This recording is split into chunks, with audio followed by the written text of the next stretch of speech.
వందనాలండి. పాస్టర్ గారికి, పాస్టర్ అమ్మ గారికి వందనాలు. సంఘానికి అందరికీ వందనాలండి. హ్యాపీ గుడ్ ఫ్రైడే అందరికీ.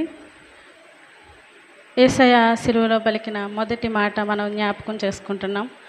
లూకా సువార్త 23వ అధ్యాయం 34వ వచనం.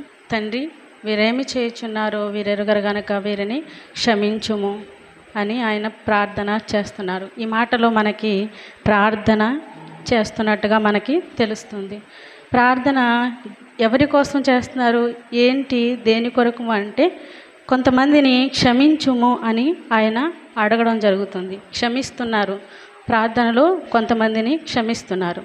23వ అధ్యాయం మొదటి నుంచి చూసుకుంటే ఆయన్ను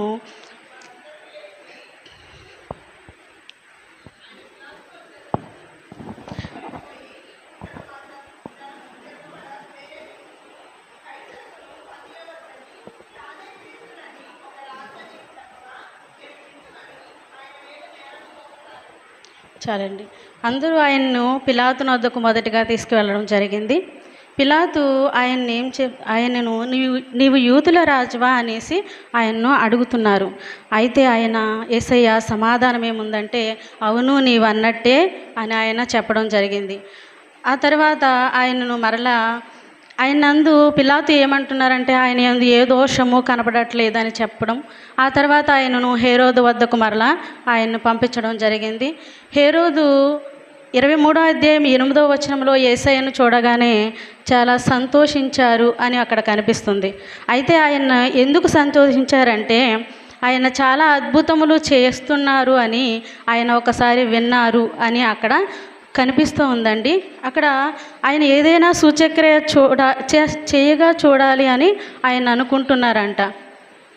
ఆ తర్వాత ఆయన నీవు దేవుని కుమారుడువా అని ఆయన ఎన్ని ప్రశ్నలు అడిగినాను ఆయన హేరోదుకు ఉత్తరం ఇవ్వలేదు అని చెప్పడం.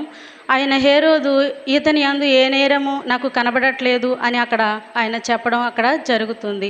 అయితే ఈయన దేవదూషణ చేస్తున్నాడు, నేను యూదుల రాజును, యేసయ్య కుమారుని, దేవుని కుమారుని అని ప్రకటిస్తున్నాడు అని చెప్పి ఆయన మీద నేరం మోపి అక్కడ ప్రజలందరూ ఈయనను సిలువ వేయండి, మరణానికి అప్పగించండి, ఈయన్ని చంపివేయండి అని చెప్పడం అక్కడ చూస్తున్నాం మనం.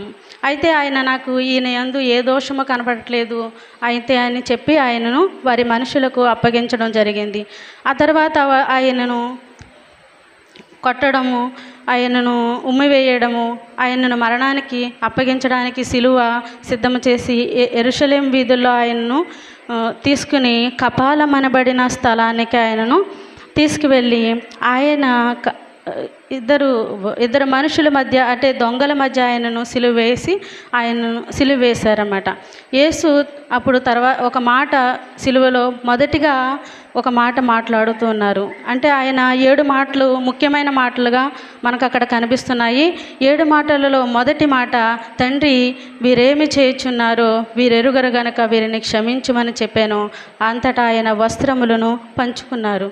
అయితే ఆయన అక్కడ ఉన్న వారందరినీ క్షమించమని ఆయన అడగడం జరుగుతుంది. ఆ చుట్టూ ఉన్న వారిని చూసి యేసయ్య క్షమించమని అడగడం జరుగుతుంది. యేసయ్య సిలువలో చాలా వేదన పడుతున్నారు, చాలా బాధలో ఉన్నారు, రక్తాన్ని కారుస్తున్నారు. అయితే యేసయ్య ఆ మాటలో మనకి ఒక సందేశాన్ని దేవుడు నేర్పిస్తున్నాడు. ఏమని అంటే ఆయన క్షమించుట అనే ఒక సందేశాన్ని నేర్పిస్తున్నాడు. యేసయ్య క్షమించే హృదయాన్ని కలిగి ఉన్నాడు. మత్తయి సువార్త 6వ అధ్యాయము 12వ వచనంలో చూసుకుంటే మా రుణములను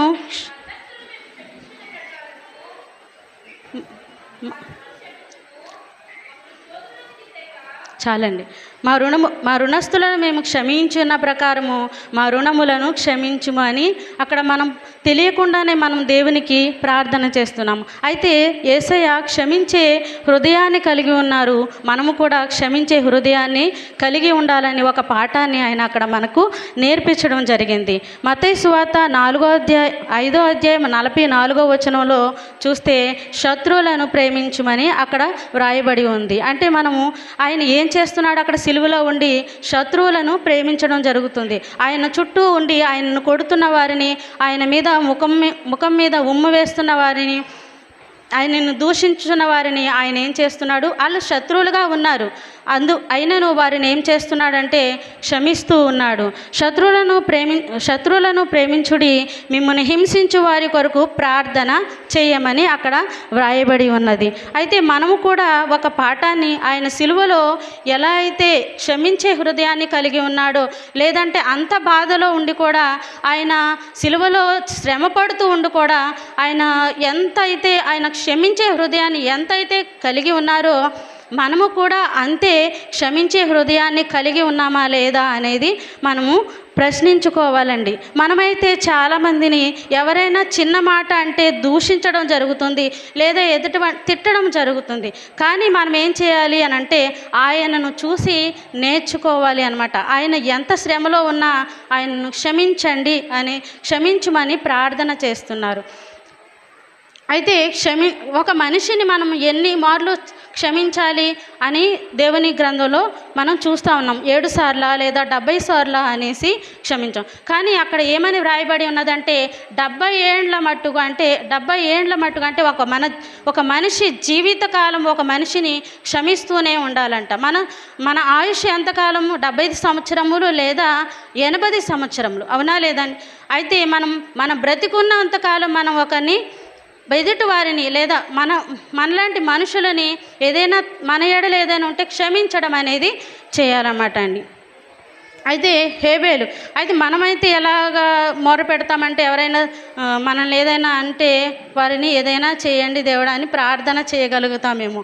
అయితే కయ్యను హేబేలును చంపినప్పుడు హేబేలు రక్తం మట్టిలో నుంచి దేవునికి మొరపెట్టింది. ఏమనంటే నా తమ్ముడు నన్ను చంపాడని ఫిర్యాదు చేసింది. మనమైతే ఫిర్యాదు చేయగలుగుతున్నాము. దేవుని కుమారుడైతే, అదే దేవుని రక్తం అయితే ఆయనను ఏం చేస్తుందంటే ప్రార్థన చేస్తుంది. మన కొరకు అయితే ప్రార్థన చేయడం జరుగుతుంది. అయితే యేసు ప్రభు సిలువలో మత్తయి సువార్త 23వ అధ్యాయంలో ఆ మాటను మరలా ఒకసారి చదువుకుందాం అండి. యేసు, తండ్రి వీరేమి చేయుచున్నారో వీరెరుగరు గనుక వీరిని క్షమించమని చెప్పారు. ఆ తర్వాత ఆయన వస్త్రములు పంచుకొనుటకై చీట్లు వేశారు. ఆయన వస్త్రము కూడా వాళ్ళు వదిలిపెట్టలేదండి.